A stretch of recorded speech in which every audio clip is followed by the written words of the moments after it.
Salam damai sejahtera di dalam nama Tuhan Yesus Kristus. Kiranya Tuhan menolong dan menyertai kita hari ini untuk beraktivitas dengan baik dan benar. Hari ini kita kembali membaca, merenungkan, dan merefleksikan firman Tuhan yang diambil dari Ulangan pasal 8 ayat 1 sampai dengan 10.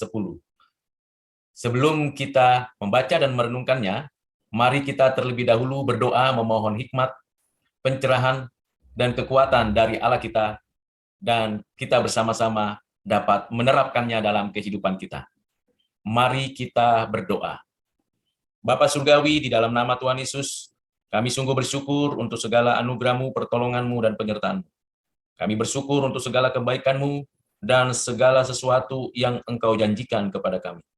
Kami percaya bahwa kami milik-Mu dan Engkau milik kami. Engkaulah Allah kami, Engkaulah Tuhan kami, Engkaulah penebus kami. Ya Bapa, kasihanilah kami, dengan firman-Mu Engkau pimpin dan sertai kami. Dengan firman-Mu Engkau berikan hikmat dan pengertian kepada kami. Kiranya Roh Kudus mencerahkan hati dan pikiran kami. Dan hikmat-Mu memenuhi hati kami, ya Tuhan Yesus. Inilah doa dan permohonan kami, ya Bapa. Kami mohonkan kiranya Engkau menolong kami dalam perjalanan kehidupan kami, agar kami hidup sesuai dengan rancangan dan kehendak-Mu. Hari ini kami mau mendengarkan firman-Mu. Kiranya firman-Mu menjadi pelita bagi kaki kami dan terang bagi jalan kami. Ya Bapa, kasihanilah kami. Ampuni dan hapuskanlah segala dosa dan pelanggaran kami, ya Tuhan, supaya kami layak dan berkenan di hadapan-Mu.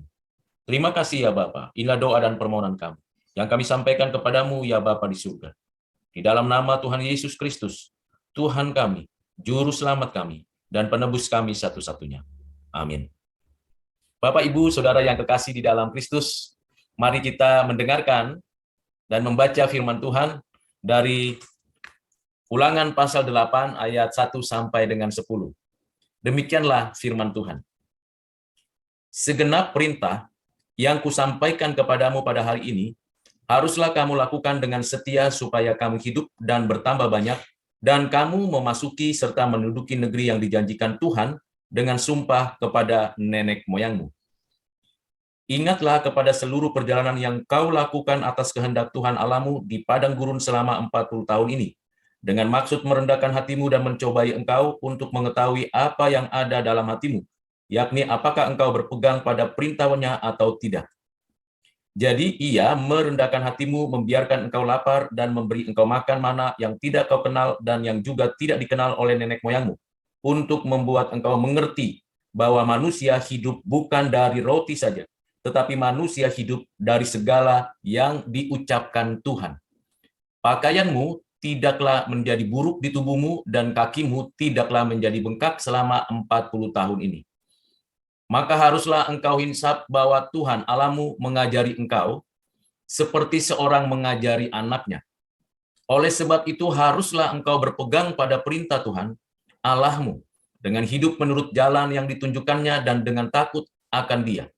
Sebab Tuhan Allahmu membawa engkau masuk ke dalam negeri yang baik, suatu negeri dengan sungai, mata air, dan danau yang keluar dari lembah-lembah dan gunung-gunung.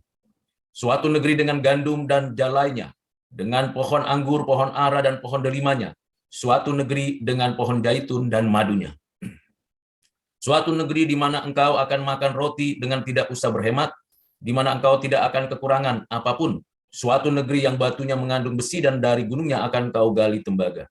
Dan engkau akan makan dan akan kenyang, maka engkau akan memuji Tuhan Allahmu, karena negeri yang baik yang diberikannya kepadamu itu. Sedemikian jauh pembacaan firman Tuhan yang kita sudah lakukan. Berbahagialah mereka yang sudah mendengarkannya, menyimpannya di dalam hati, dan melakukannya. Bapak, Ibu, Saudara yang kekasih di dalam Kristus, Kitab Ulangan ditulis oleh Musa dan dikanonisasi oleh para ahli Taurat sekitar tahun 150 sebelum Masehi. Khusus Kitab Ulangan merupakan kitab yang ditulis, dibacakan, dan diajarkan oleh Musa kepada generasi kedua yang dibesarkan dan dilahirkan di sepanjang perjalanan bangsa Israel dari Mesir menuju Tanah Kanaan. Sementara nenek moyang mereka Abraham, Ishak, Yakub serta orang-orang yang pernah ada dan lahir di Mesir yang dewasa telah dipanggil Tuhan Allah. Ada yang dipanggil Tuhan Allah karena memang ia beriman dan setia kepada Tuhan yang setia, namun ada juga yang dipanggil Tuhan Allah oleh karena ia melakukan kejahatan dan berada dalam penghukuman Tuhan. Demikianlah faktanya dalam kehidupan orang Israel.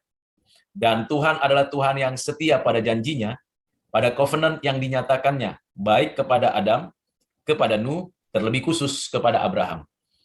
Dan janji yang dinyatakan Tuhan Allah kepada Abraham berlaku juga untuk Ishak, Yakub, dan keturunannya.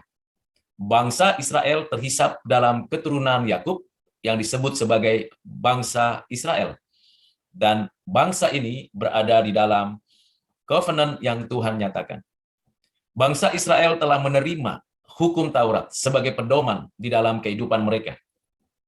Tuhan telah menyatakan dirinya dan mengaruniakan firman Tuhan, hukum Taurat, agar mengatur kehidupan mereka berelasi, berhubungan, beribadah kepada Tuhan Allah, mengatur dan berelasi dalam hubungan mereka dengan diri sesama dan lingkungan sekitar kehidupan mereka, dalam pengelolaan, dalam berkarya, dan mengatur kehidupan mereka di dalam hidup yang sesuai dengan moralnya Allah. Dengan demikian, bangsa Israel menjadi bangsa yang besar, bangsa yang diberkati Tuhan, yang diberikan privilege untuk menjadi saluran berkat untuk menyatakan keagungan dan kebesaran Tuhan Allah. Dan kita bersyukur kepada Tuhan karena kita dapat membaca firman ini dan dapat mengerti apa yang dimaksudkan Tuhan bagi bangsa Israel dan juga berlaku bagi kita. Bapak, Ibu, Saudara yang kekasih di dalam Kristus. Dalam Ulangan pasal 8 ini yang dibacakan dan diajarkan Nabi Musa kepada bangsa Israel, kepada generasi kedua yang dibesarkan dan dilahirkan di padang gurun ini, kita dapat mempelajari hal-hal penting untuk menjadi pedoman di dalam kehidupan kita, menjadi tuntunan bagi kita sebagai orang percaya di zaman ini. Anggaplah kita sedang berada di padang gurun di dalam kehidupan kita. Kita memerlukan kekuatan pertolongan Tuhan Allah.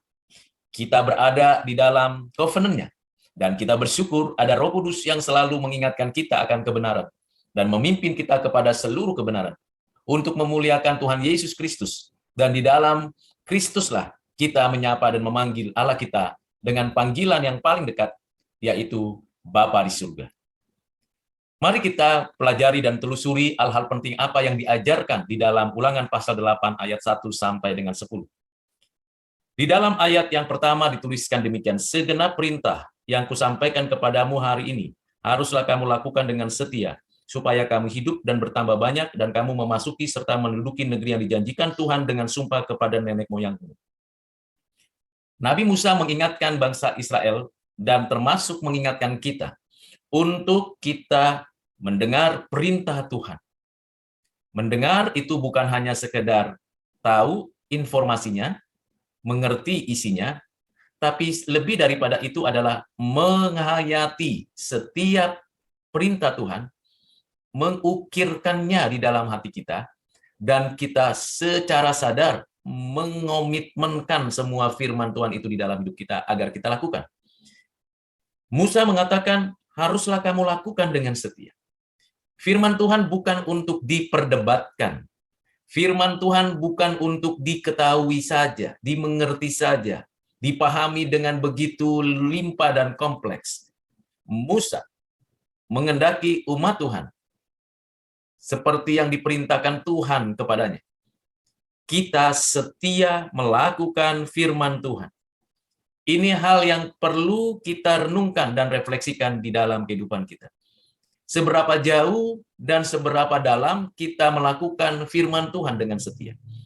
Tentu kita setia di dalam kesetiaan Allah yang memberikan kepada kita kekuatan untuk menjadi pelaku firman.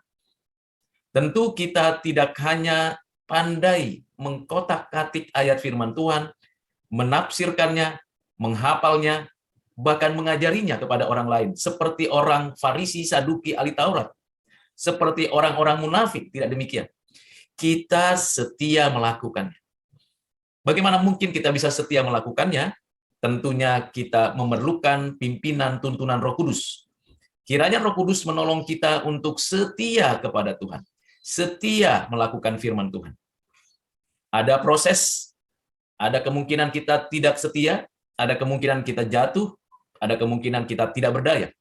Di dalam hal itulah kita memerlukan penyertaan Tuhan, supaya kita yang lemah dan terbatas ini selalu berada di dalam genggaman tangannya, dipimpin, diarahkan kepadanya.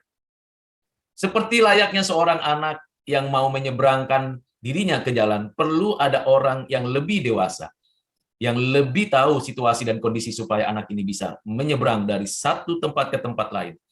Dituntun, dipegang tangannya, diarahkan jalannya, sehingga ia beroleh satu tujuan yang disampaikannya dicapai dengan baik. Bapak, Ibu, Saudara, di sana katakan Tuhan, kalau kita lakukan dengan setiap perintah Tuhan, maka kita hidup, bertambah banyak, memasuki, serta menduduki negeri yang dijanjikan Tuhan dengan sumpah kepada nenek moyang. Kalau kita setia, ini sinergisitas kita kepada Tuhan Allah, tanggung jawab kita kepada Tuhan Allah, maka kita mengalami dan menerima janji-janji Tuhan Allah. Tuhan setia memberikan janjinya. Kita setia tidak menikmati dan menerima janjinya. Jika tidak, ya kita ada di padang gurun terus, bergumul terus, dan air mata, kesusahan, kesulitan akan ada terus, dan kita tidak bisa kemana-mana, hanya di sana, berputar-putar di padang gurun. Tidak sampai ke tanah perjanjian, tanah yang penuh dengan sukacita, tanah yang penuh dengan kegemilangan. Mengapa tidak bisa? Mengapa tidak mampu? Karena kita mengandalkan diri kita. Kita merasa kuat dan hebat menjalani padang gurun dengan kekuatan sendiri. Tuhan mengatakan, andalkan diriku. Mengandalkan Tuhan, itu bukan sekedar mengingat dan memperhatikan nama Tuhan, tapi sungguh-sungguh menaruh hati dan merendahkan hati di hadapan Tuhan. Tuhan akan mendidik kita untuk itu.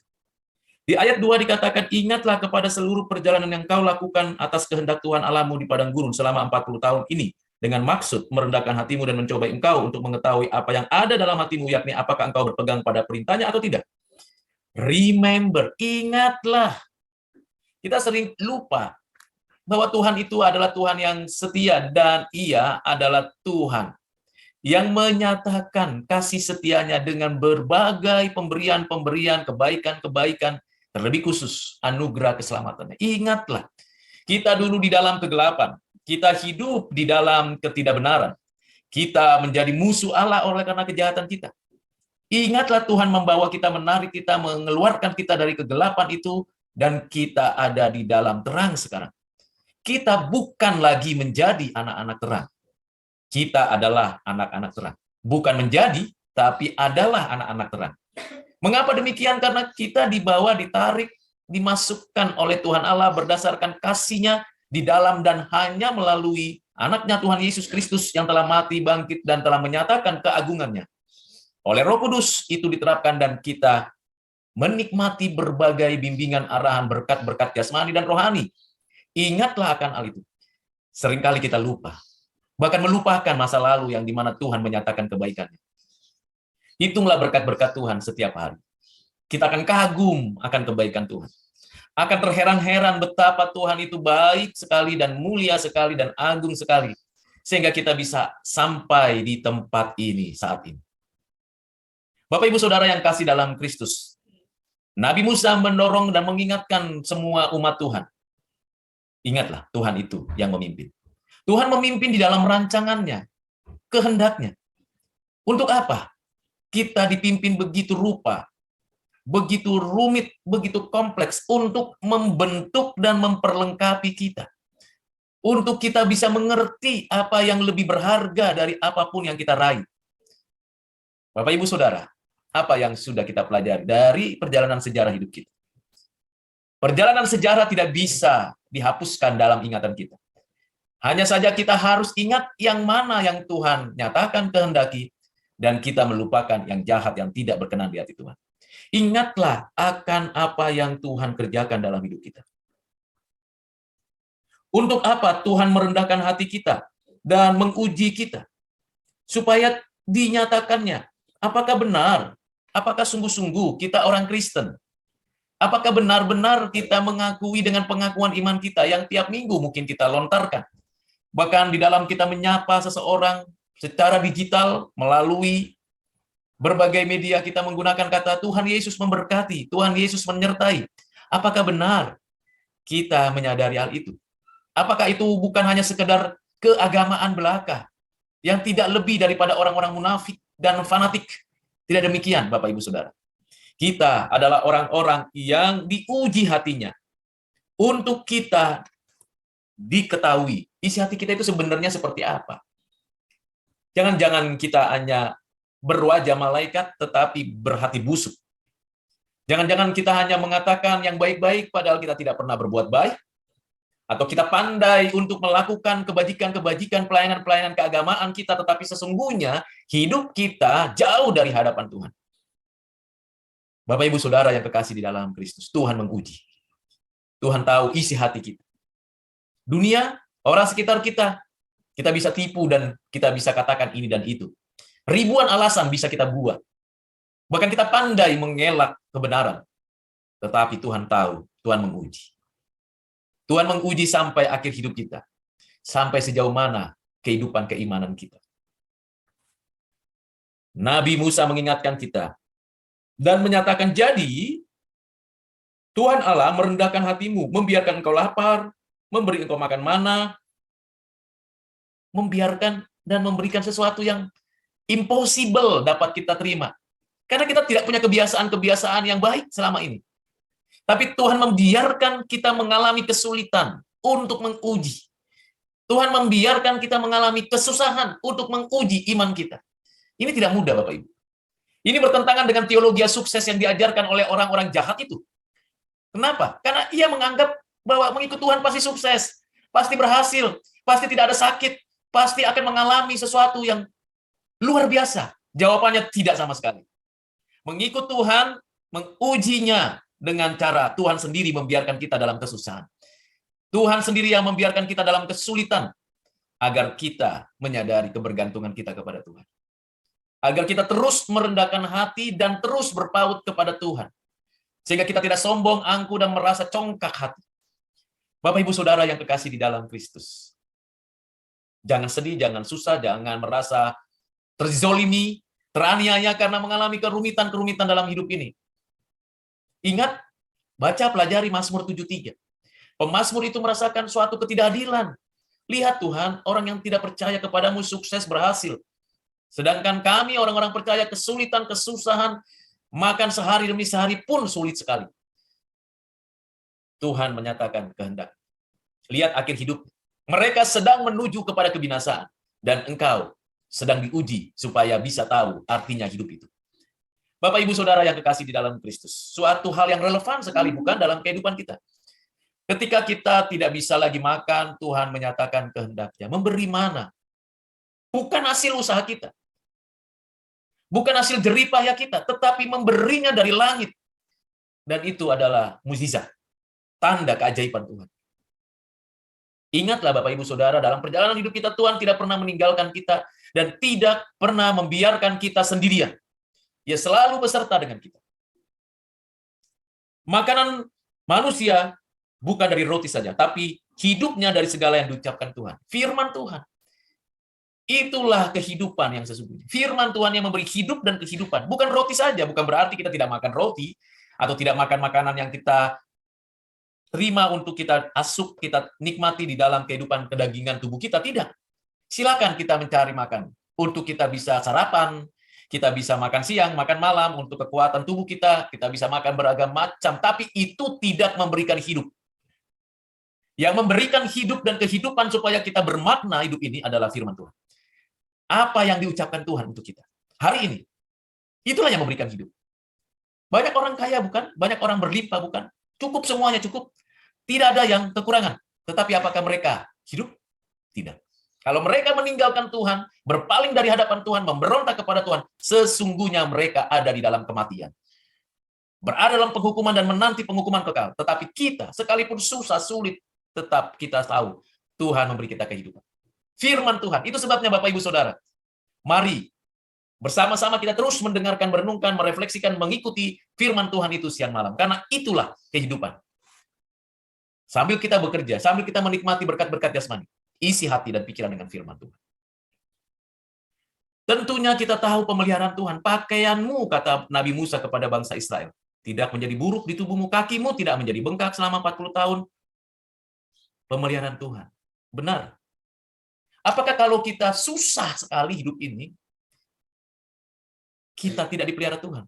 Apakah kalau kita gilang gemilang limpah semuanya, itu berarti Tuhan memelihara kita? Tidak demikian. Tuhan memelihara umatnya tanpa batas.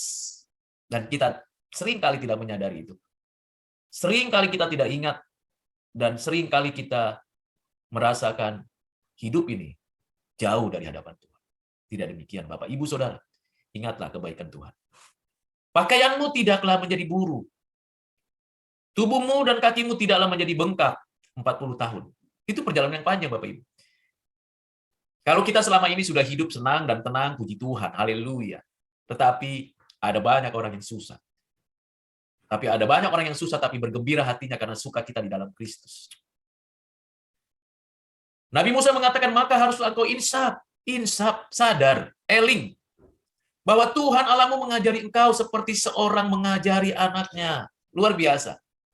Didikan Tuhan bukanlah didikan formal di sekolah, di kampus. Didikan Tuhan bukanlah memakai kurikulum, mata pelajaran, mata kuliah yang sifatnya teknis dan teoritis. Tidak demikian.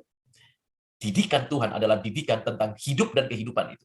Tuhan Allah mengajari kita seperti anaknya sendiri. Mengapa? Karena Ia mengasihi kita, Bapak Ibu. Terkadang kita dimarahi, didisiplin, terkadang kita mendapatkan pujian, apresiasi dari Tuhan, tetapi itu membentuk, memperlengkapi, mendidik kita sehingga kita makin dekat, makin kenal, makin memiliki karakter ilahi seperti yang Tuhan mau. Saya sangat senang sekali dengan ayat ini. Insaflah bahwa Tuhan Allahmu mengajari engkau seperti seorang mengajari anaknya. Ia adalah Bapa kita. Bapa tidak akan memberikan ular kepada anaknya yang meminta roti. Bapa memberi roti, sekalipun anaknya melawan, memberontak, tidak suka, diberitahu melawan, dikasih tahu, menjengkelkan, tetapi Bapa selalu perhatikan. Terlebih lagi Bapa kita di surga, yang tidak dibatasi ruang waktu, Dia datang, Dia perhatikan seluruhnya. Seluruhnya. Tidak ada yang tidak di bawah pengawasan Dia. Detail hati kita sampai luar hidup kita. Semuanya. Bersyukur karena Bapa kita adalah Tuhan yang mengajari kita. Oleh sebab itu haruslah engkau berpegang pada perintah Tuhan, sebab Tuhan Allahmu membawa engkau masuk ke dalam negeri yang baik, suatu negeri yang penuh dengan gandum, jelai, dan buah-buahan, suatu negeri di mana engkau akan makan roti dengan tidak usah berhemat, dan engkau akan makan dengan kenyang. Engkau akan memuji Tuhan. Tuhan menuntun kita, menguji kita, memperlengkapi kita, menyatakan kebaikan-kebaikan kita, menerima didikan Tuhan, dan kita bersyukur. Kalau sudah sampai di sana, di negeri itu, Bapak Ibu, kita bukan hanya makan, minum, kecukupan segala yang berlimpah. Kita memuji Tuhan. Kita sedang berada di padang gurun kehidupan saat ini. Kita sedang dituntun masuk ke dalam negeri yang diberikan di langit dan bumi yang baru. Pada waktu kedatangan yang kedua kali, kita akan di sana berlimpah ruah pemberian dari Tuhan. Mari Bapak Ibu Saudara, nikmati janji Tuhan itu. Kita akan sampai di sana. Dan kita memuji Tuhan. Saat kita diuji, saat kita mengalami kesulitan, saat kita menaati semua perintah Tuhan, saat kita dididik oleh Tuhan, kita punya orientasi, punya suatu arah visi yang jelas. Nanti di sana, di negeri itu, saya menikmati segala hal selama lama-lamanya. Tidak ada lagi air mata dan kesusahan. Kiranya renungan ini menolong kita sekalian, Bapak, Ibu, Saudara, dan saya, untuk kita menikmati dan mengalami sendiri kasih setia Tuhan yang melimpahkan segala rahmat-Nya kepada kita dan janji-janjinya yang pasti digenapinya. Bertobatlah kalau kita mengalami suatu kehidupan yang tidak sesuai dengan kehendak Tuhan. Kembalilah ke jalan Tuhan yang Tuhan berikan kepada kita. Rendahkanlah hati kita dan mohonkanlah belas kasihan Tuhan. Mari kita berdoa. Bapa Surgawi, terima kasih untuk firman Tuhan yang Engkau berikan kepada kami hari ini. Kiranya firman-Mu itu menjadi kekuatan bagi kami untuk kami mengingat apa yang Tuhan berikan. Mengingat bahwa bukan roti saja yang kami butuhkan, tetapi firman-Mu yang menghidupkan kami. Kami bersyukur karena Engkau ya Allah kami adalah Bapa yang mendidik kami sedemikian rupa sehingga kami menjadi anak-anak yang mau taat kepadamu. Dan akhirnya kami tahu bahwa visi kami bukan di bumi ini, tapi nanti di langit dan bumi yang baru, di mana kami akan menikmati segala ketersediaan yang limpah, dan kami mulai belajar di bumi ini, memuji Tuhan, memuliakan Tuhan dalam segala hal. Terima kasih ya Bapa. Terima kasih untuk anak-Mu Tuhan Yesus Kristus yang telah menjadi teladan bagi hidup kami. Terima kasih ya Roh Kudus untuk telah terus menolong dan memimpin kami. Ya Bapa, berkatilah kami. Inilah doa dan permohonan kami. Di dalam nama-Mu Tuhan Yesus kami berdoa bersyukur.